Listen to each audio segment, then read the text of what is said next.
تسليما كثيرا ثم أما بعد.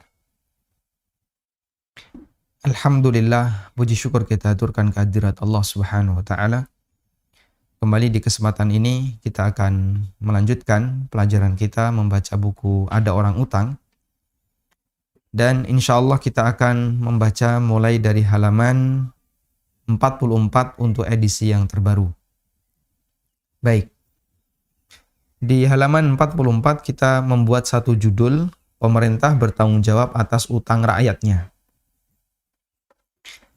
Di zaman Nabi SAW, kebijakan tidak mensolati jenazah karena utang, kebijakan di mana beliau tidak mau mensolati jenazah karena utang, itu hanya berlaku sementara. Sehingga kalau kemarin kita berkali-kali membaca hadis dari sahabat Jabir bin Abdullah tentang kejadian pamannya Abu Qatadah radhiyallahu anhu, di mana Nabi SAW tidak mau mensolati jenazah yang memiliki utang, ini tidak berlaku selamanya, tapi berlaku sementara. Setelah Nabi SAW berhasil menaklukkan daerah Khaybar dan negara memiliki ghanimah yang besar. Karena ketika Khaybar ditaklukkan, kaum muslimin mendapatkan ghanimah yang jumlahnya sangat banyak. Baik berupa binatang, kemudian juga uang, termasuk juga kebun. Kebun kurma yang itu dulunya dimiliki oleh penduduk Khaybar yang mereka dikalahkan oleh kaum muslimin. Sehingga negara memiliki pemasukan yang banyak. Setelah itu Nabi SAW menjamin siapapun yang mati meninggalkan utang, maka negara yang akan melunasinya. Dan itu konsekuensi yang berimbang. Sebagaimana rakyat memberikan dukungan kepada negara dalam bentuk misalnya dia ikut berjihad, rakyat ikut mengamankan negara, ikut berjuang mendukung negara, maka rakyat juga punya hak terhadap negara. Sehingga rakyat boleh untuk menerima dana dari Baitul Mal. Abu Hurairah radhiyallahu anhu bercerita, anna Rasulullah sallallahu alaihi wasallam kana yu'ta birrajul al-mutawaffa alaihi ad-dain. Bahwasanya Rasulullah sallallahu alaihi wasallam satu ketika pernah didatangkan orang yang baru wafat alaihi ad-dain, sementara dia punya utang. Dan sahabat melakukan itu, kita bisa paham tujuannya adalah agar Nabi SAW mau untuk mensolatinya.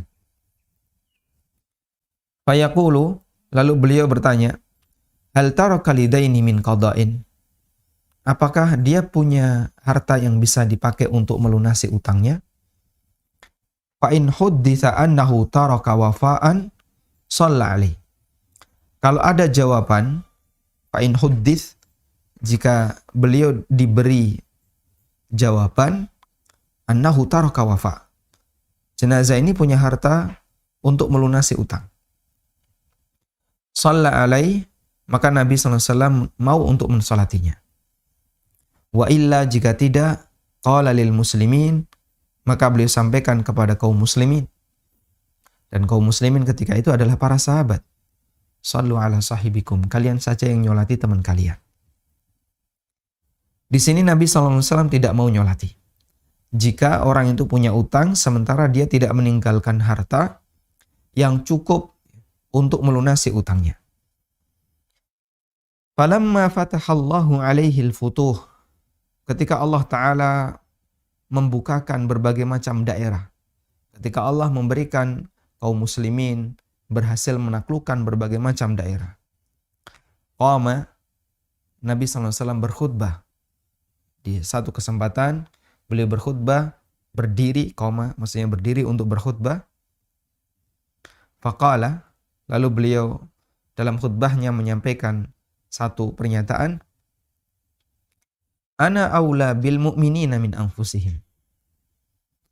Aku lebih berhak untuk ngurusi kaum mukminin dibandingkan diri mereka sendiri. Aku lebih berhak untuk mencukupi kebutuhan kaum mukminin dibandingkan diri mereka sendiri. Karena seperti yang kita tahu, posisi Nabi Shallallahu Alaihi Wasallam itu ibarat apa? Ibarat orang tua kita. Dan bahkan beliau pernah menyatakan, Ana bimanzilatil abilakum, u'allimukum dinakum. Aku itu seperti bapak kalian, karena aku yang mengajarkan agama kepada kalian. Dan bapak memiliki hak terhadap anak, memiliki hak yang besar terhadap anak. Sehingga Nabi SAW di hadapan umatnya, beliau mengatakan, ana aula bil mu'minin min anfusihim. Aku yang lebih berhak untuk mengurusi kaum mukminin dibandingkan diri mereka. Makanya Rasulullah SAW berhak untuk menjadi wali bagi seluruh wanita yang menjadi umat beliau Sallallahu Alaihi Wasallam. Sehingga ketika ada seorang wanita yang dia datang kepada Nabi Sallallahu Alaihi Wasallam menghibahkan dirinya, tapi Nabi Sallallahu Alaihi Wasallam tidak tertarik untuk menikahinya, lalu datang seorang sahabat, ya Rasulullah, kalau Anda nggak tertarik, nikahkan aku dengannya. Sampai akhirnya setelah dia diminta untuk mencari mahar dan dia nggak nemu apapun, walaupun hanya besi, walaupun hanya cincin dari besi, lalu Nabi SAW menikahkan sahabat ini dengan hafalan Quran yang dia punya. Sehingga dalam hadis ini, apa hubungan wanita tersebut terhadap Rasulullah SAW? Wanita itu menawarkan diri untuk dinikahi Nabi SAW. Ini kok malah Nabi SAW jadi walinya? Padahal wali secara umum adalah mahram dengan seorang wanita. Ya, bapak, kakek, saudara laki-laki, anak laki-laki, atau cucu laki-laki. Wali secara umum adalah punya hubungan mahram dengan wanita. Kemudian pamannya, pak D-nya atau pak L-nya. Sehingga kenapa Nabi SAW jadi wali padahal wanita ini menawarkan diri untuk dinikahi beliau? Karena Rasulullah SAW lebih berhak terhadap kaum mukminin dibandingkan siapapun. Sehingga andai kan Nabi SAW masih hidup, ada seorang wanita mau menikah dengan A misalnya, ya, mau menikah dengan A, tapi walinya nggak setuju. Sudah? Tapi Nabi SAW menghendaki dia harus nikah dengan A. Rasulullah SAW bisa menggantikan posisi walinya. Dan beliau lebih berhak terhadap wali wanita ini. Ini salah satu di antara hak khusus yang diberikan oleh Allah Subhanahu wa taala kepada sang Nabi sallallahu alaihi wasallam yang itu tidak berlaku bagi yang lain. Cuman seperti ini ditiru oleh sebagian jamaah-jamaah Islam. Sehingga ada di antara mereka yang punya prinsip bahwasanya imamnya itu lebih berhak terhadap bawahannya, terhadap penganutnya. Sehingga kalau ada pernikahan, walinya nggak setuju tapi imamnya setuju, maka nanti yang jadi wali imamnya. Memang imamnya ini siapa? Apa dia nabi? Apa dia punya hak khusus sehingga dia bisa menggantikan wali yang utama? Padahal dia imam dalam jamaahnya. Yang kalau kemudian diurutkan, statusnya paling tinggi hanyalah seorang guru bagi para jamaahnya. Itu pun kalau diterima dia sebagai guru. Cuman sangat disayangkan jamaah seperti ini, imamnya mengaku lebih berhak terhadap wali yang asli. Beberapa jamaah sufi punya keyakinan seperti itu. Termasuk tidak jauh adalah kelompok yang dia menggurita di berbagai macam desa-desa, lalu kadang ada plakatnya, ya. Di sini ada sekian ratus meter, ada ini, ya. Dan seterusnya. Faman tuwfiya minal muslimin, kemudian Nabi SAW mengatakan, siapa di antara kaum muslimin yang wafat? Fataraka dainan, lalu dia meninggalkan utang. Kata beliau, alayya qada'uhu, maka menjadi tanggung jawabku untuk melunasinya. Wa man taraka malan, dan siapa yang meninggalkan harta, fawwa liwarathatihi, maka harta itu jadi milik ahli warisnya.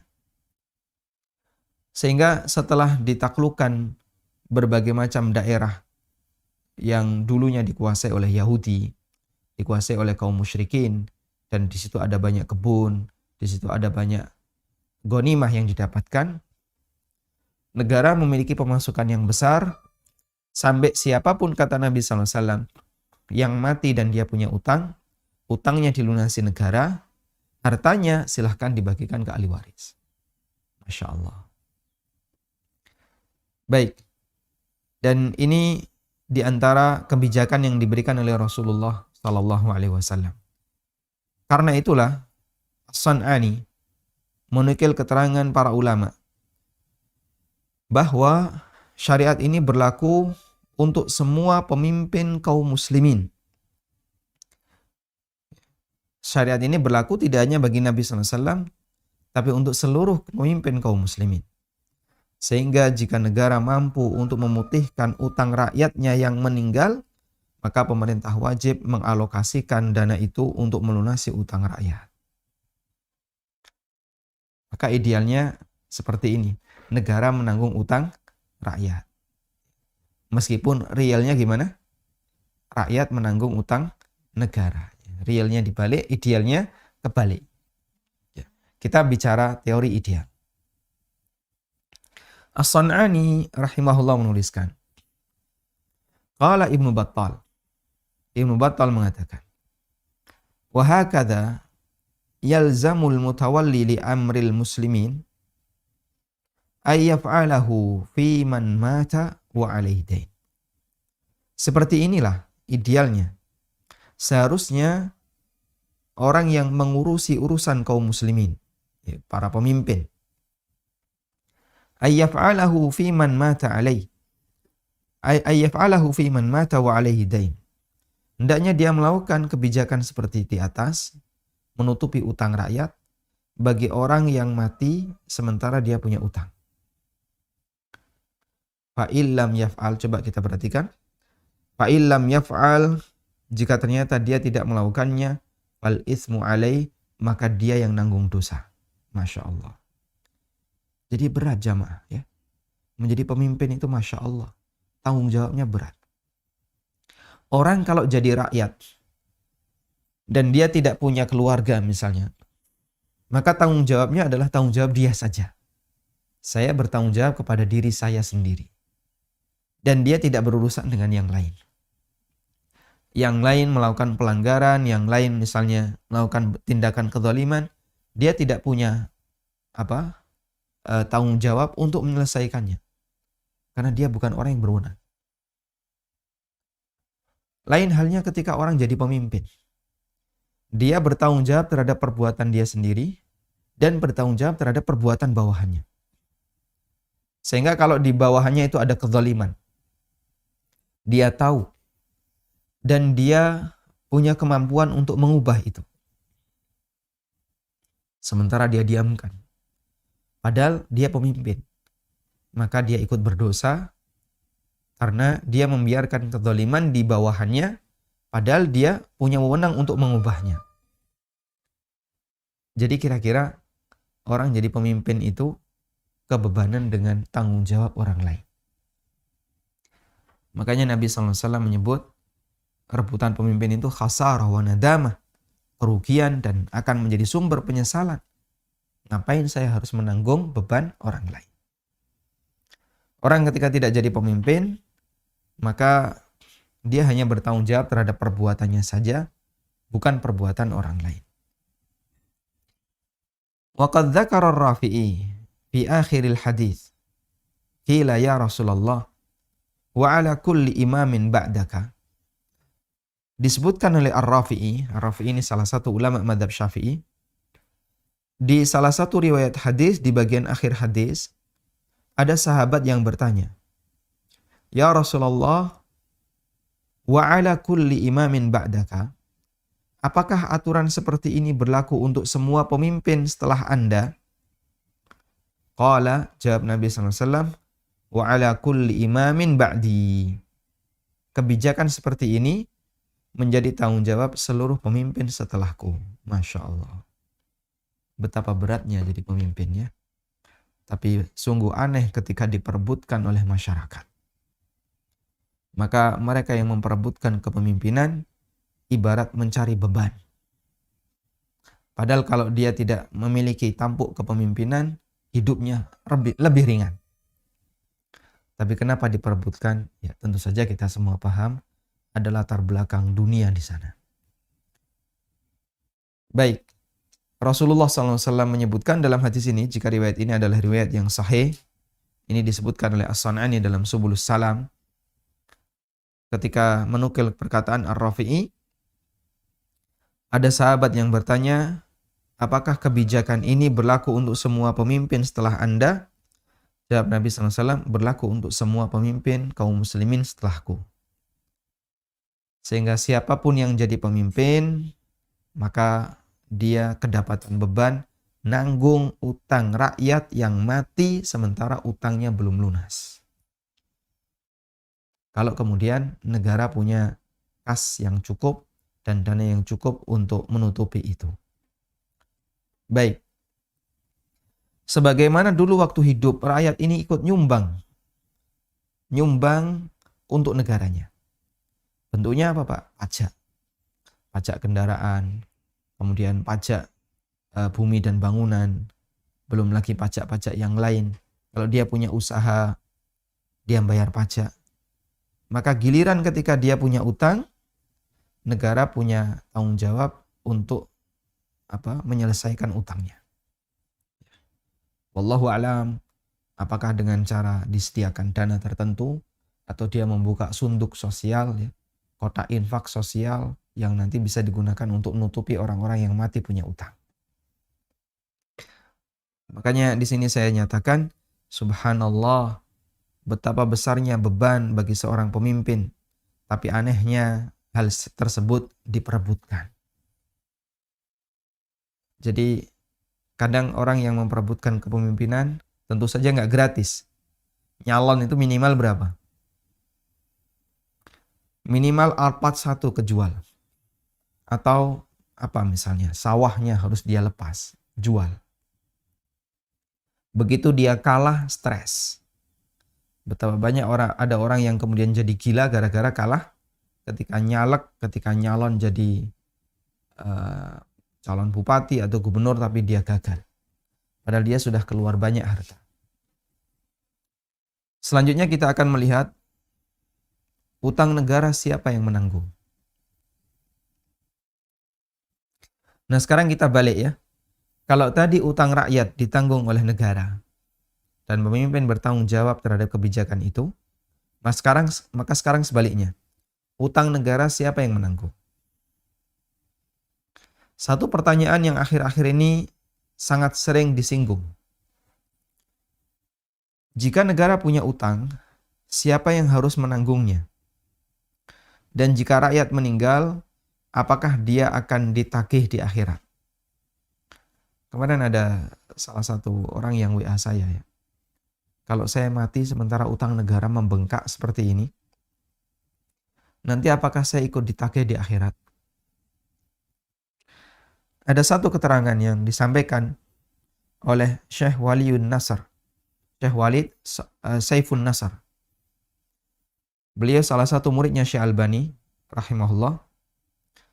Saya menyampaikan pertanyaan kepada beliau melalui WA ya. Siapa yang berkewajiban melunasi utang negara dan apakah rakyat juga ikut bertanggung jawab terhadap utang negara? Berikut jawaban beliau. Ad-dainul ladzi ya'khudhuhul mar'u huwal ladzi yuhasabu alaih. Utang yang diambil secara pribadi oleh seseorang, utang yang diambil secara pribadi, utang saya sendiri, utang si A sendiri, itulah utang di mana dia akan dihisab dengannya. Dia akan ditagih dengan utang itu.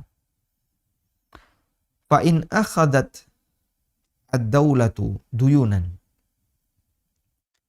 Dan jika negara itu mengambil utang, fahiyallati tusaddiduhu, maka negara itulah yang harus melunasinya. Wa in akhadat dainan minad daulah au ghairaha fayalzamuka sadaduhu wa tuhasabu 'alaiha. Wa in akhadta, dan jika kamu mengambil utang dari negara atau yang lainnya, maka kamu berkewajiban untuk melunasinya. Wa tuhasabu 'alaiha, dan utang itulah yang akan ditagih kepadamu. Fal yu'addil ladzi 'alaihil haqqu wal yattaqillaha rabbah. Karena itu tunaikan amanah kepada yang berhak dan bertakwalah kepada Allah Rabb kalian. Baik. Sehingga utang yang menjadi tanggung jawab kita adalah utang yang sifatnya pribadi. Baik kita ngambil utang dari negara atau utang dari perusahaan yang lain atau utang dari lembaga yang lain. Lalu beliau melanjutkan. Amma in kana 'ala daulati duyunan kharijiyah li ajli ra'iyah. Adapun jika negara itu punya utang luar negeri, dia utang tapi dari lembaga luar negeri, misalnya dari Bank Dunia atau yang lainnya. Li ajli ra'iyah, untuk kepentingan rakyatnya. Wa alzamathum, dan pemerintah mewajibkan kepada rakyat bisadadiha, untuk melunasinya. Fayajibu 'alal jami', maka wajib bagi semuanya ayyata'awana, untuk bekerja sama ma'a hukumatihi, bersama pemerintahnya, li ajli sam'i wa ta'ah li waliyil amr, dalam rangka untuk mendengar dan taat kepada waliul amr.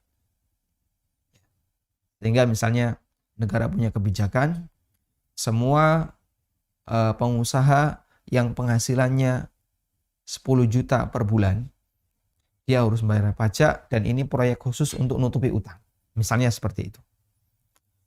Maka mereka semuanya harus saling membantu dalam rangka untuk taat dan tunduk kepada keputusan pemerintah. Nah,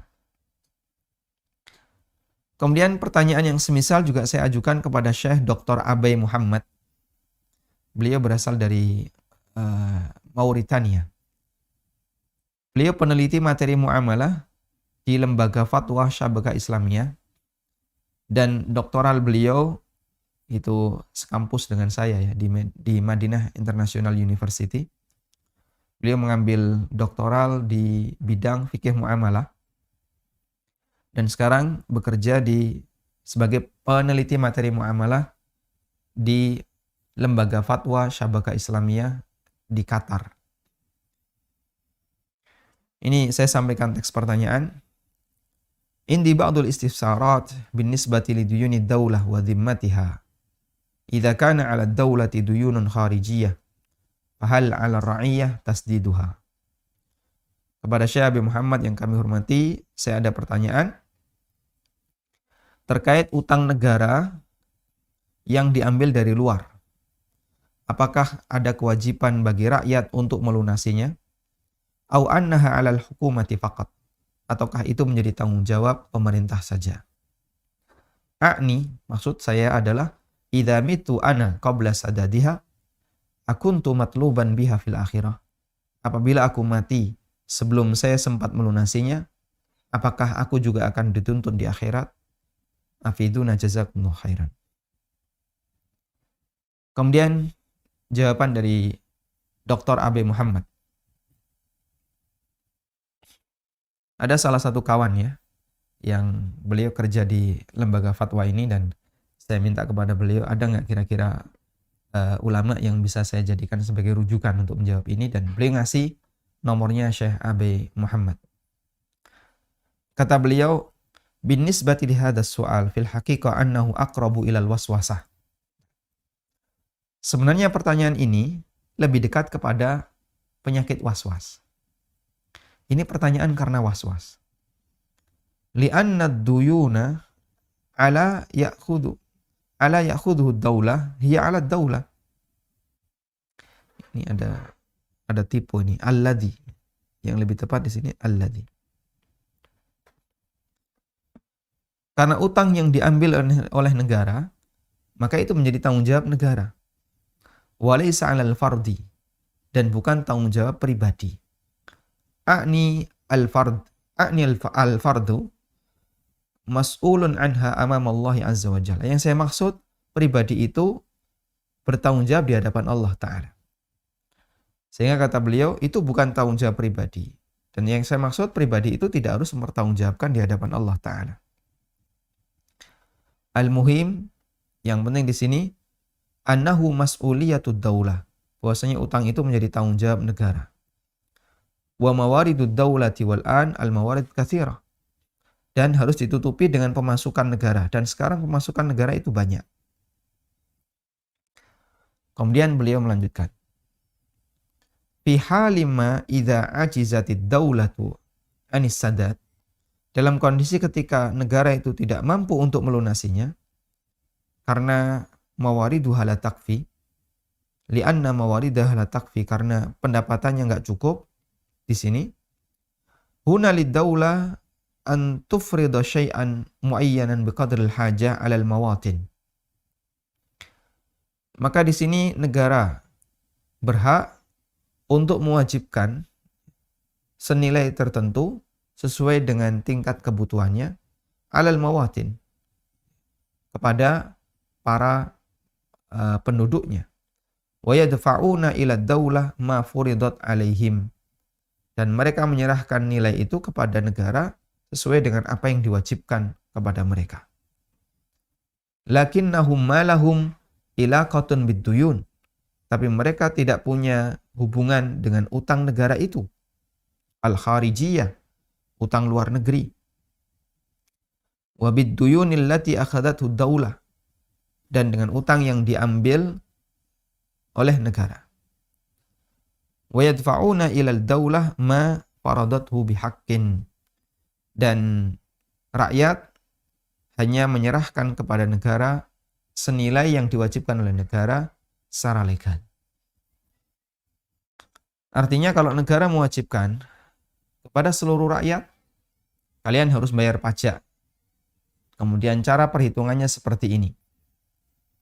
Maka tanggung jawab rakyat hanyalah menyerahkan sebagaimana yang diminta oleh negara, tapi dia tidak bertanggung jawab terhadap utang negara.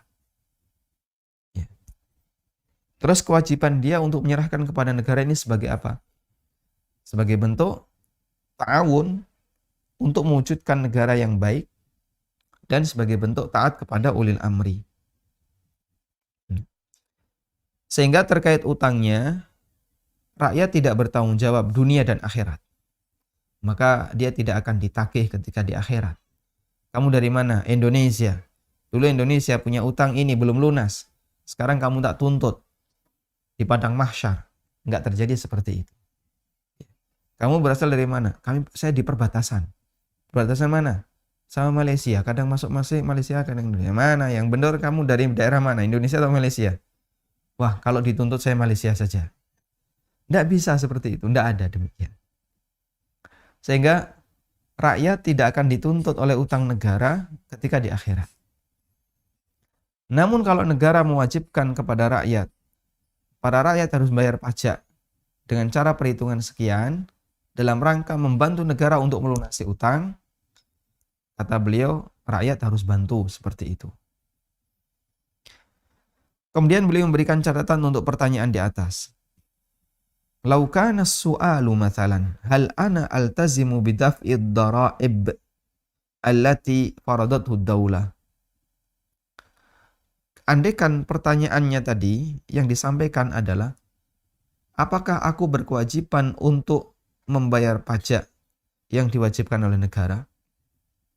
Hadha su'al qad yakunu waqi'i. Mungkin pertanyaan ini lebih sesuai dengan realita, lebih realistis. Amma su'al hal law an mittu sa'us'alu an duyunid daulah hadha ma lahu ilaqah. Adapun kalau pertanyaannya, apakah kalau aku mati saya akan ditanya terkait utang negara, ini enggak ada hubungannya. Sehingga kesimpulannya bahwa ketika kita meninggal dunia dan negara punya utang, rakyat tidak bertanggung jawab terhadap utang itu. Baik. Berdasarkan jawaban di atas, kita bisa mendapatkan beberapa kesimpulan. Yang pertama, bahwa tanggung jawab terhadap utang di akhirat berlaku untuk utang pribadi, bukan utang negara. Satu. Sehingga kalau negara punya utang, rakyat tidak berkewajiban untuk melunasi utang itu. Rakyat juga tidak berkewajiban untuk atau terhadap utang itu menjadi tanggung jawabnya, baik di dunia maupun di akhirat. Yang kedua, rakyat tidak dituntut di akhirat terhadap utang luar negeri yang diambil oleh negara yang belum terbayarkan. Sampai pun rakyat itu mati. Kemudian yang ketiga, negara dibenarkan untuk berutang dalam rangka memenuhi kebutuhan rakyatnya secara proporsional. Secara proporsional gimana, Pak? Ya, kebijakan para ekonom Indonesia atau kebijakan pemerintah dalam memberikan dana kepada rakyat itu proporsional. Tidak boros ya, dan juga tidak terlalu pelit, tapi sifatnya proporsional. Jika negara tidak mampu menutup utangnya dari pendapatannya, negara dibenarkan untuk meminta kepada rakyatnya. Baik. Dan yang kelima, jika negara mewajibkan rakyat untuk membayar pajak atau kewajiban finansial yang lainnya, rakyat harus memenuhinya dengan mengedepankan prinsip keadilan dalam rangka kerjasama tadi, menutupi utang. Tapi ini tidak ada kaitannya dengan beban utang. Sehingga kalau misalnya saya sudah bayar, kemarin negara minta per kakak misalnya 500.000, saya sudah bayar 500. Tapi ternyata kok utangnya tetap belum lunas. Apakah nanti saya akan ditagih di akhirat? Jawabannya tidak. Karena utang negara bukan tanggung jawab rakyat. Rakyat hanya bertanggung jawab terhadap perintah yang diberikan oleh negara. Wallahu ta'ala alam. Ini yang bisa kita simpulkan terkait masalah utang rakyat dengan utang negara. Idealnya jika rakyat meninggal dunia dan negara punya kas yang cukup atau punya pemasukan yang lebih, maka negara yang harus nanggung utang rakyat.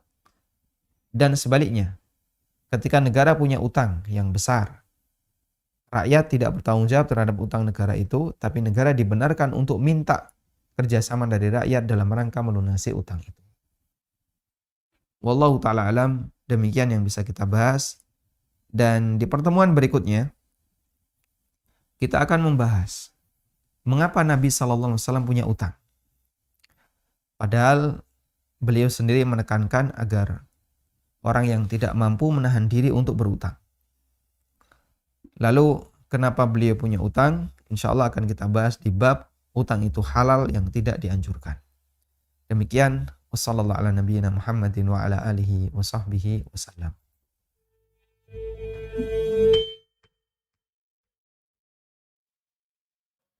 Assalamualaikum warahmatullahi wabarakatuh. Alhamdulillah wassalatu wassalamu ala Rasulillah wa alihi wa sahbihi wa man walah, amma ba'du.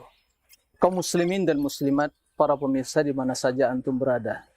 Saya sekarang berada di lantai 2 pembangunan sekolah Islam yang dibina oleh Ustadz Aminur Ba'is di bawah Yayasan Amal Abadi. Mereka sedang membangun sekolah SD yang rencananya insya Allah 3 lantai. Dan sekarang para pemirsa dan kaum muslimin bisa melihat ya, di sebelah kanan saya dan kiri juga terlihat ya, ini sedang pembangunan untuk lantai yang ketiga. Dan di bawah masih juga tahap ya pembangunan lantai dasar, lantai 2. Tentunya pembangunan yang memakan biaya, membutuhkan ya donasi yang luar biasa. Oleh karena itu, saya memanggil kita semua. Saya atas nama Muhammad Nur Ihsan, salah seorang anggota Dewan Fatwa, mengajak kita semua. Mari kita bersama-sama meringankan beban saudara kita membantu saudara kita untuk ya kelangsungan pembangunan sekolah dasar ya Islam yang dibina oleh Ustadz Amin Nurbais. Dan tentu apa yang saudara dan kaum muslimin infakkan di jalan tidak akan sia-sia di sisi Allah Subhanahu wa taala. Kesempatan yang baik untuk kita berinvestasi akhirat. Mari bersegera kita meraih ridha Allah dengan menginfakkan sebagian harta yang Allah titipkan bagi kita. Dan itulah sesungguhnya yang akan menjadi bagian untuk kita. Demikian. Mudah-mudahan bermanfaat. Mudah-mudahan kita senantiasa melindungi Allah Subhanahu wa taala dan mudah-mudahan kita senantiasa dijaga oleh Allah dengan menginfakkan sebagian harta yang Allah titipkan bagi kita. Allahumma amin. Demikian. Wassalamualaikum warahmatullahi wabarakatuh. وما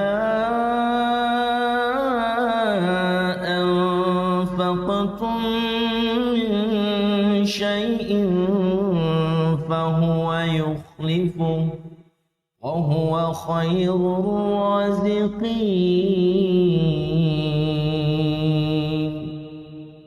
Alhamdulillahirrabbilalamin. Selanjutnya kami persilahkan bagi Anda yang mau bergabung. Bismillah. Assalamualaikum Ustadz. Waalaikumsalam warahmatullahi. Bagaimana terkait penjelasan soal utang negara? Apakah berarti pajak menjadi halal karena pajak yang ditarik negara saat ini juga digunakan untuk membayar utang luar negeri? Jazakumullah khairan. Masya Allah, barakallahu fiik. Baik. Kita tadi telah menyinggung ya dari keterangan yang disampaikan oleh Syekh Dr. Abe Muhammad bahwa ketika negara mewajibkan rakyat untuk membayar nilai tertentu secara proporsional dalam rangka untuk menutupi utang negara, maka rakyat diharuskan untuk melakukan itu sebagai bentuk ketaatan kepada pemerintah. Demikian pula yang difatwakan oleh Syekh Walid Sofiyun Nasr, Syekh Walid Saifun Nasr, muridnya Syekh Albani, di mana beliau juga menyebutkan bahwa jika negara meminta kepada rakyat untuk saling membantu dalam rangka melunasi utang, maka rakyat harus membantunya. Tayyib, ini teori umum. Sekarang, jika rakyat diwajibkan untuk bayar pajak, apakah rakyat harus bayar pajak? Jawabannya, dalam urusan pajak, tolong bedakan hukum yang berlaku bagi rakyat dengan hukum yang berlaku bagi penariknya. Tolong bedakan dua hal ini. Baik. Untuk hukum yang berlaku bagi rakyat, rakyat itu sama sekali tidak disalahkan ketika dia bayar pajak. Sehingga dia tidak dianggap kamu telah tolong menolong dan bantu-membantu dalam urusan maksiat, urusan riba, urusan goror. Ribanya di mana? Gorornya di mana? Dia tidak melakukan sogok. Dia membayar pajak sesuai dengan ketentuan yang berlaku. Sehingga Anda kalau membayar pajak mobil ya, membayar pajak kendaraan, mobil atau motor atau PBB dan seterusnya, sama sekali kita tidak disalahkan. Kenapa? Karena di posisi sebagai rakyat, kita ketika membayar itu, jika satu, itu dilakukan dengan cara ridho. Baik, saya bayar dan saya ridho menyerahkan ini, maka statusnya sebagai hibah untuk negara. Dan rakyat boleh saja memberikan hibah kepada negara. Yang kedua, jika rakyat membayar pajak itu dalam kondisi tidak ridho, berarti posisi rakyat sebagai apa? Orang yang dizolimi. Karena dia tidak ridho dengan hartanya yang diambil. Baik. Yang jadi masalah di pajak itu yang mana? Yang jadi masalah adalah yang menarik. Ada apa dengan yang menarik? Ketika ada orang menarik pajak, lalu yang diambil itu tidak ridho. Misalnya, ada salah satu perusahaan yang diaudit, akhirnya setelah ketemu nilai tertentu, ditariklah pajak senilai misalnya 5M. Dan pemiliknya nggak punya duit segede itu. Adanya aset. Akhirnya untuk menutupi 5M itu, dia jual perusahaannya. Jadi perusahaannya tutup sekalian. Begitu dia mau bayar 5M. Sehingga setelah dia bayar pajak, dia nggak punya sumber pendapatan lagi. Karena perusahaannya sudah dijual. Ada kayak gitu ya. Dalam realitanya ada. Baik. Mungkin dia merasa sedih, dia langsung bangkrut, ya, nggak punya pendapatan, perusahaannya hilang. Kenapa? Sudah diambil untuk bayar pajak atau dijual untuk bayar pajak. Di posisi ini bisa jadi dia itu nggak terima, dia nggak ridho. Nah, ketika nggak ridho ini, dia nanti punya kemungkinan untuk nagih di akhirat. Dan Allah Subhanahu wa Ta'ala menjadi saksi bagi semuanya. Karena itu, ketika pajak itu dilakukan secara proporsional, maka ada pajak yang memang dia dianggap sebagai bagian dari prinsip keadilan. Ini dalam rangka untuk ta'awun, untuk menjaga keutuhan negara. Karena negara punya utang yang jumlahnya banyak. Karena itu Dr. Sulaiman Ar-Ruhaili rahimahullah, yang beliau beberapa kali datang ke Indonesia untuk mengisi daurah. Dr. Sulaiman Ar-Ruhaili mengatakan tentang masalah dharaib, tentang masalah pajak, dikatakan semuanya haram, ini tidak benar. Karena dalam pertimbangan pajak itu lebih kepada pertimbangan keadilan.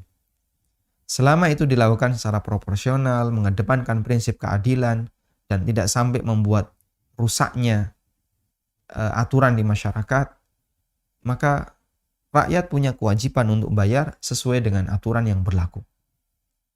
Sehingga kesimpulannya, dalam hal ini ada banyak faktor untuk bisa menilai bagaimana tradisi menarik pajak tersebut dan pertimbangannya terkait utang negara ke luar negeri maupun utang negara di dalam negeri. Wallahu a'lam. Baik, silahkan. Assalamualaikum. Waalaikumsalam warahmatullahi. Silahkan, Pak. Ana mengkreditkan motor ke ponakan saat Mau apa, Bapak? mengkreditkan Kreditkan sudah motor. berjalan. Mengkreditkan motor ke ponakan. Nah, di tengah jalan setelah 3 bulan jalan dia nggak sanggup bayar lagi Ustaz, karena dia terlalu banyak utang atau terlibat utang, jadi dia ingin memulangkan kembali motornya. Nah, apakah anak mengembalikan dana yang sudah dibayarkan, cicilan yang sudah dibayarkan, apa anak ikut mengembalikan? Baik, cukup, Bapak. Terus yang kedua, Ustaz, dia kan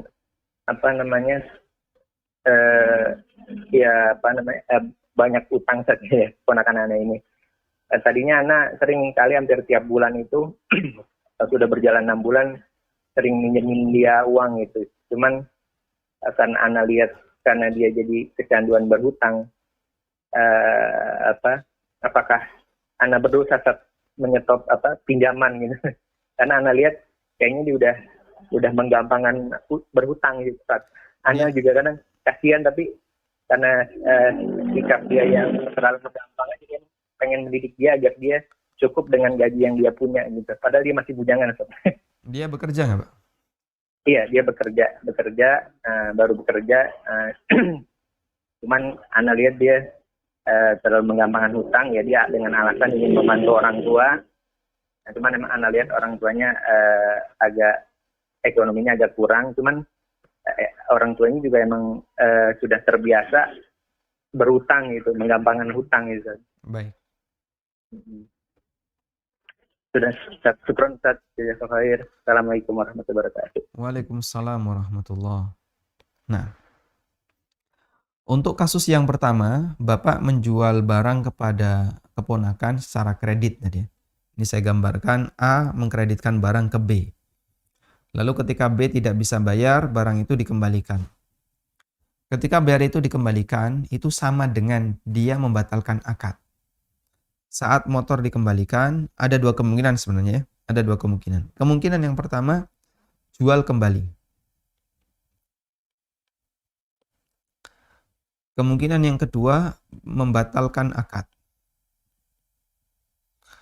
Dan 2 kemungkinan ini diperbolehkan selama tidak disepakati di awal. Kedua kemungkinan ini diperbolehkan selama tidak disepakati di awal. Sehingga boleh nggak pembeli itu menjual kembali barang yang dia beli kepada penjual? Jawabannya tidak masalah. Sudah? Dan semuanya kembali kepada kerelaan bapak. Semuanya kembali kepada kerelaan bapak. Artinya bapak boleh menerima, boleh juga tidak menerima. Sehingga si A kalau mengatakan saya belum bisa menerima.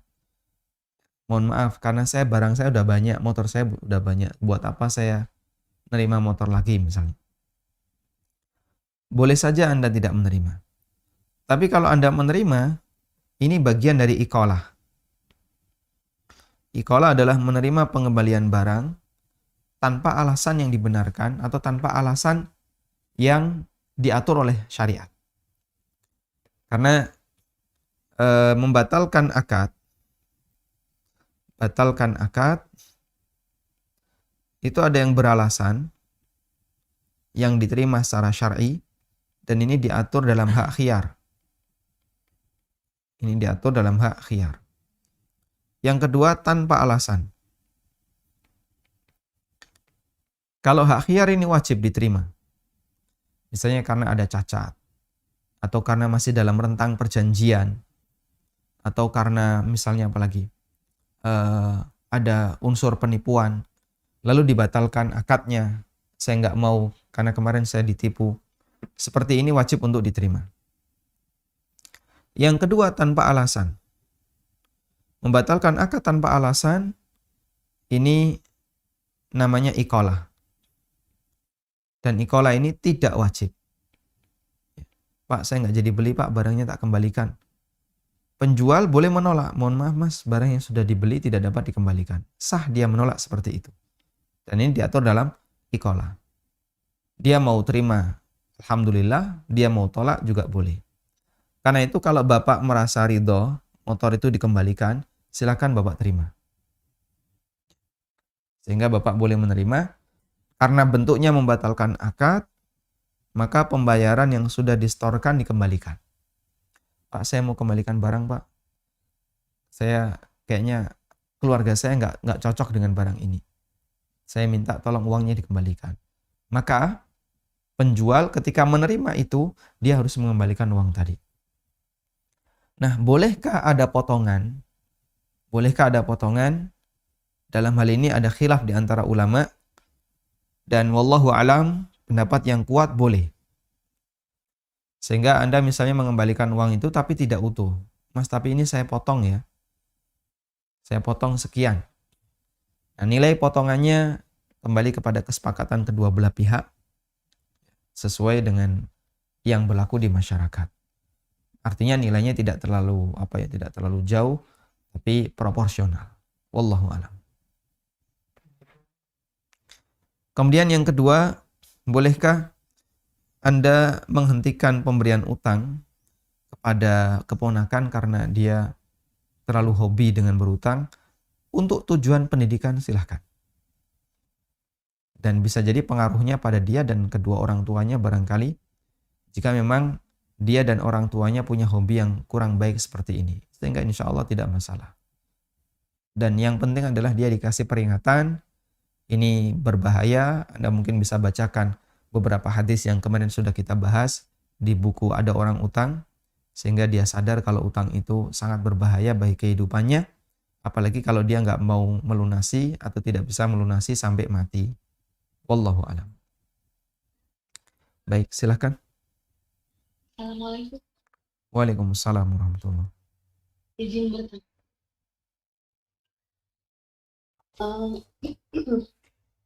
Kan ada orang jika dia pada ibunya, tapi dia akan ketika dia mendapat warisan yang telah 34 tahun. Baik, saya meraba ya, suara ibu putus-putus. Ada orang punya utang kepada ibunya. Ya, betul. Baik, dan dia akan bayar jika warisannya sudah turun. Iya, Warisan dari siapa? dari ayahnya, dari kami ibu dan ayahnya. Dari kakeknya. Ayahnya. Dari ayahnya. Baik, selanjutnya. Nah, sedangkan sama itu Sedangkan rumah rumah warisan ditempatkan ibunya. Ditempati ibunya. Selanjutnya? Iya. Nah, gimana itu ya Ustaz? Oh, baik. Nah, Ibunya belum membagi ibu waris. ibunya bagaimana? Belum waris. Belum mau membagi waris. Iya, padahal ayah saya itu sudah Dengan alasan apa? alasannya dia anak begitu. Baik. Suaranya hilang, mohon maaf ya. Kami tidak mendengar apapun selain hanya potongan-potongan suara yang sulit untuk kami tangkap. Ya, alasannya ibunya masih menempati. Baik, alasannya karena ibu masih menetapi itu. Baik. Ya, Baik. itu aja. Barakallahu. Wajazakumullah khairan. Baik.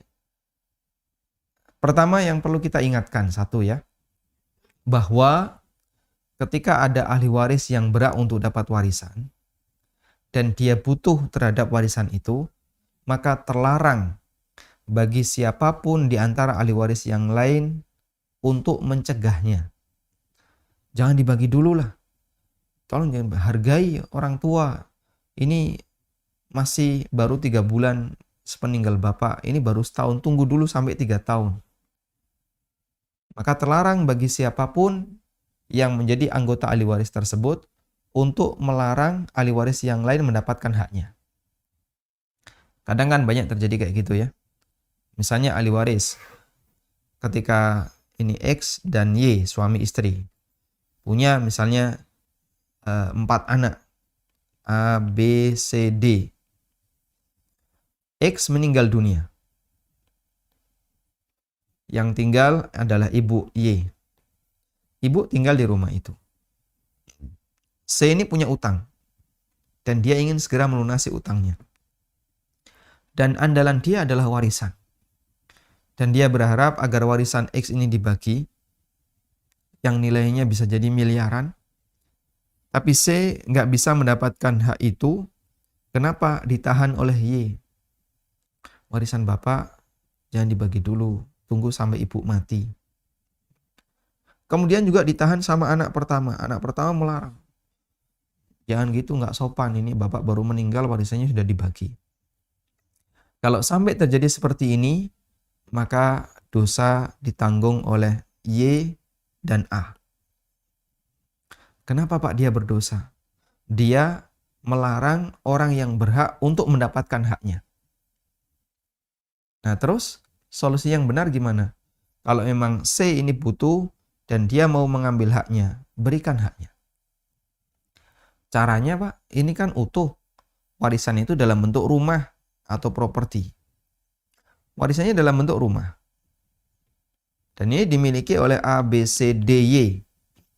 Milik 5 orang, ada di sini. Terus caranya gimana? Caranya, 1, seluruh warisan dinilai. Baik. Warisan X apa saja? Rumah, sawah. Di sana beliau juga punya pekarangan.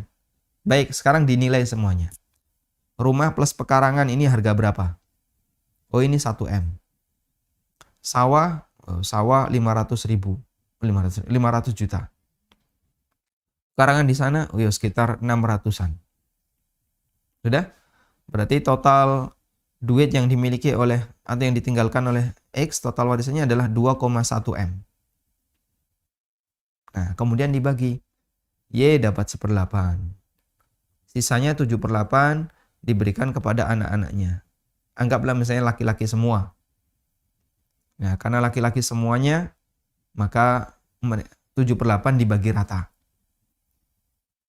7/8 dibagi 4. Sehingga semuanya dapat. Dengan nilai yang sama. Sudah? Nah, di situ kan ketemu persentase. 1/8 persentasenya sekian persen. Lalu A, B, C, D dapat sekian persen. Sudah? 1/8 itu berapa persen? 0,125. Berapa? 11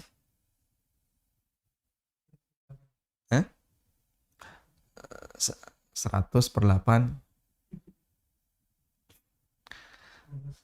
12,5%. 0,125%, 12,5%. Baik, sisanya minus 100% dibagi 4.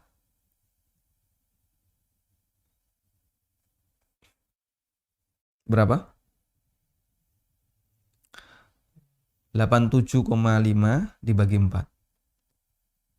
Enggak bulat ini. 21,87. 21,9. Nah, masing-masing punya 21,9%.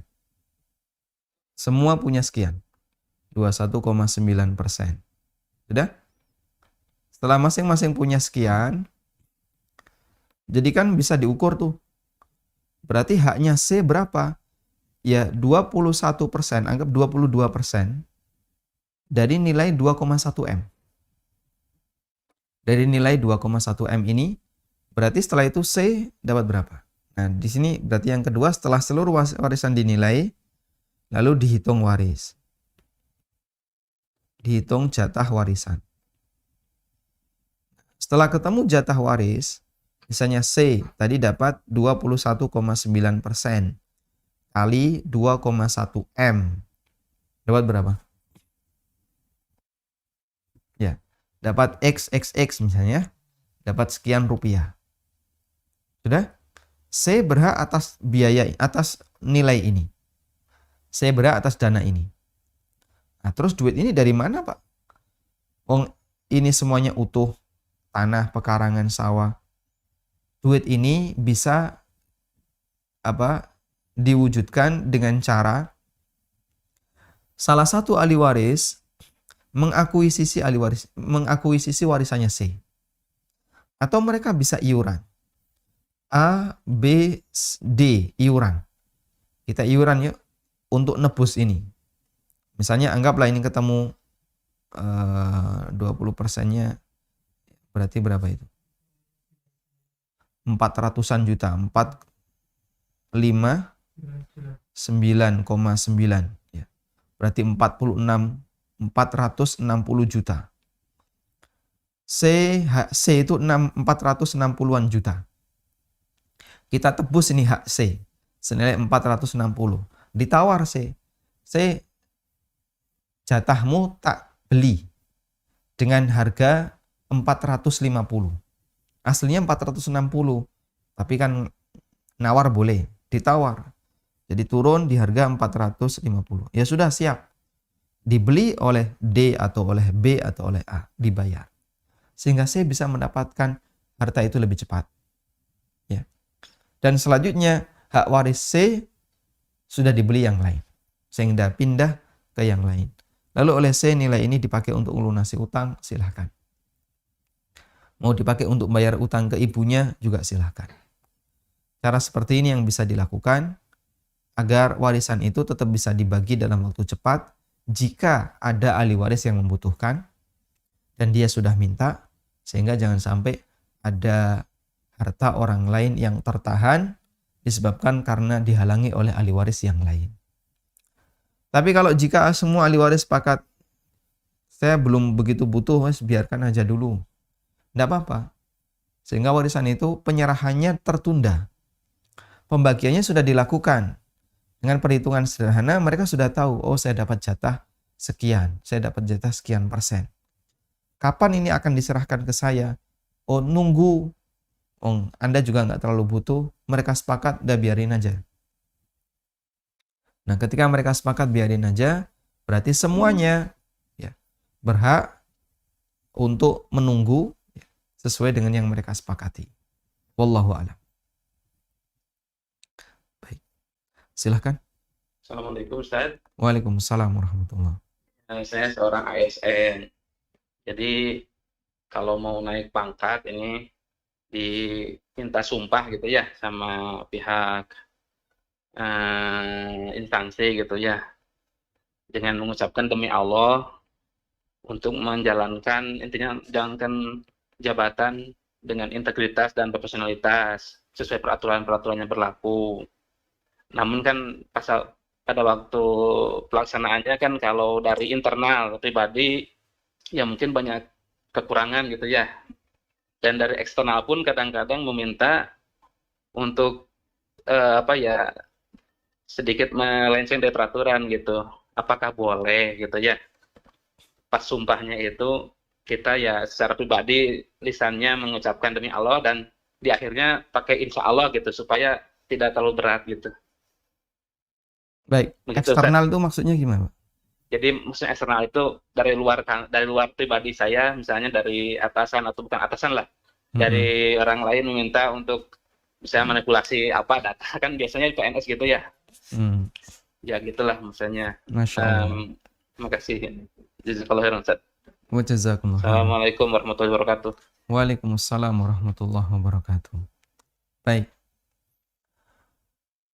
Jadi orang yang bersumpah lalu dia melanggar sumpahnya, ada konsekuensi, ada 2 konsekuensi.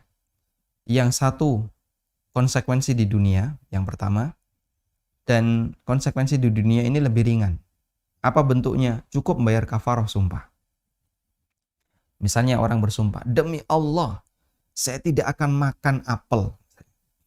Atau dia bersumpah, demi Allah, saya tidak akan makan kambing. Karena dia mungkin punya sentimen dengan kambing, tapi disuruh tuh kambing, langsung dia bersumpah, demi Allah saya tidak akan makan kamu. Kemudian satu ketika dia makan kambing. A dan B bermusuhan. Lalu A mengatakan, demi Allah saya tidak akan masuk ke rumahmu selamanya. B punya hajat, punya acara, kemudian mengundang semuanya. Padahal A ini tetangga sampingnya. Dan acaranya ada di dalam rumah, bukan di luar. A sudah bersumpah tidak akan masuk ke rumahnya B. Saat mereka sudah akur, terus gimana? Wah, saya sudah pernah bersumpah nggak masuk ke rumahmu. Kalaupun A masuk ke rumahnya B, konsekuensinya hanya satu. Konsekuensinya yang pertama, yaitu apa? Dia wajib untuk bayar kafarah. Begitu dia sudah bayar kafarah, maka sudah gugur sumpah itu. Sehingga dengan masuk rumah tadi, dengan membatalkan tadi, sudah gugur apa yang pernah dia sumpahkan. Baik. Kemudian ada konsekuensi yang kedua, yaitu konsekuensi di akhirat. Jika sumpah itu berkaitan dengan amanah, maka konsekuensi di akhiratnya lebih berat dibandingkan konsekuensi dunia. Konsekuensi dunia hanya cukup dengan bayar kafarah, selesai, sumpahnya gugur. Tapi berkaitan dengan masalah amanah, ini tidak bisa hilang di dunia sampai dia tunaikan.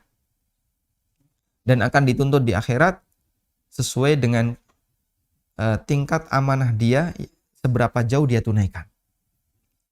Karena itu kalau sumpah itu berkaitan dengan urusan pribadi, tidak ada dengan urusan amanah, seperti tadi, saya tidak akan makan apel, lalu dia makan apel. Saya tidak akan makan kambing, lalu dia makan kambing. Cukup bayar kafarah, selesai sudah. Saya tidak mau masuk ke rumah kamu, tidak akan masuk ke rumah kamu demi Allah selamanya. Begitu dia masuk ke rumah itu, cukup bayar kafarah, selesai. Dan ini sumpah yang tidak ada hubungannya dengan amanah. Tapi kalau itu berkaitan dengan amanah, demi Allah saya bersumpah, saya akan menjalankan A, B, C, D. Ketika orang yang bersumpah ini melanggar, dia bayar kafarah. Dan di saat yang sama, dia punya konsekuensi berat, yaitu dia tidak menunaikan amanah itu dan dia berhak untuk dituntut di akhirat. Karena itu sebenarnya Bapak, ya, terkait masalah sumpah yang dilakukan oleh siapapun, baik pejabat, kemudian aparat, ASN maupun yang lainnya, aparat sipil maupun penegak hukum, termasuk juga para karyawan perusahaan. Sebenarnya itu bukan sebatas sumpah biasa. Sumpah yang dia ucapkan itu sumpah berkaitan dengan amanah. Profesi tertentu, misalnya dokter, disumpah sebelum dia diangkat jadi dokter. Lalu dia punya kode etik tertentu. Dia nyatakan dalam sumpahnya akan berusaha memenuhi kode etik yang berlaku. Di belakang dia melanggar sumpah, bayar kafarah sumpah. dan dia melanggar amanah, ini dosa yang kedua. Yang ini akan ada tuntutannya di akhirat.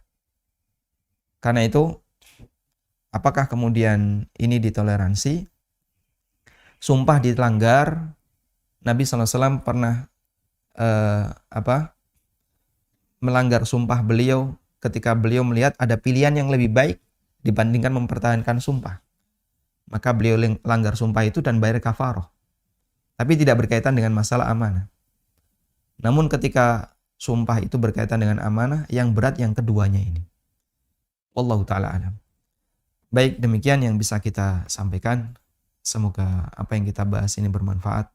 Wassallallahu ala nabiyyina Muhammadin wa ala alihi wa sahbihi wa sallam. Wa akhiru da'wana anilhamdulillahi rabbil alamin. Subhanakallahumma wa bihamdika. Asyhadu an la ilaha illa anta astaghfiruka wa atubu ilaik. Wassalamualaikum warahmatullahi wabarakatuh.